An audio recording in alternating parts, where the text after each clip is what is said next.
एक छोटा सा गांव था जहां लोग एक पुराने बंद घर से डरते थे।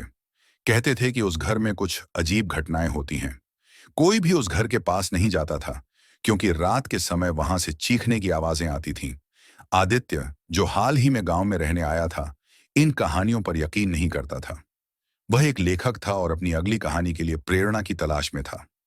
जब उसने बंद घर के बारे में सुना तो उसने सोचा, अगर मैं इस रहस्य को सुलझा पाऊं तो मेरी कहानी सबकी सबसे रोमांचक कहानी होगी। उसने तय किया कि वह घर के अंदर जाएगा और पता लगाएगा कि वहां क्या छुपा है। कहानी शुरू होती है। पहला कदम, आदित्य आधी रात को टॉर्च और एक नोटबुक लेकर उस घर के पास पहुंचा। चारों तरफ सन्नाटा था, सिर्फ हवा की आवाज सुनाई दे रही थी।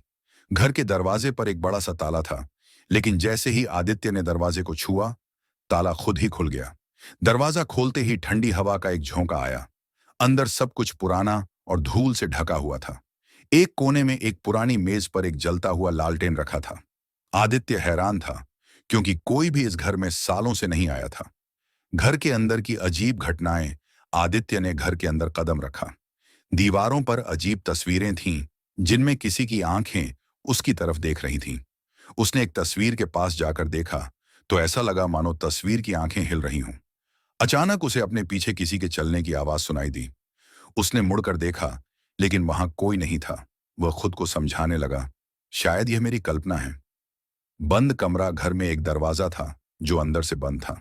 दरवाजे पर लिखा था, सच्चाई जानने के लिए साहस चाहिए।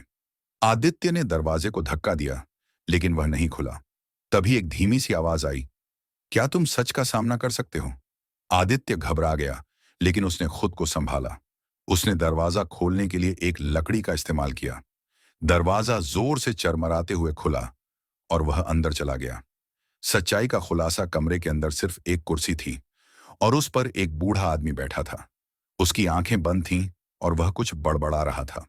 आदित्य ने धीरे से पूछा, आप कौन हैं? बूढ़े आदमी ने आंखें खोली और कहा, मैं वही हूं जिसकी वजह से यह घर बंद है। आदित्य ने हैरानी से पूछा, आपका मतलब? बूढ़े आदमी ने बताया कि वह इस गांव का एक साधारण किसान था, लेकिन लालच में आकर उसने एक व्यापारी की हत्या कर दी थी। उसकी आत्मा इस घर में कैद हो गई थी। वह तभी मुक्त हो सकता था जब कोई उसकी कहानी सुने और उसकी गलती को दुनिया के सामने लाए। अंतिम निर्णय। आदित्य ने उसकी कहानी सुनकर वादा किया कि वह सच्चाई सबको बताएगा। जैसे ही उसने यह कहा, बूढ़ा आदमी गायब हो गया और कमरे में उजाला फैल गया। आदित्य घर से बाहर निकला और अपनी कहानी लिखनी शुरू की। उसने गांव वालों को भी सब कुछ बताया। गांव वालों ने उस घर को दोबारा खोलने का फैसला किया और वहां एक छोटा सा मंदिर बना दिया।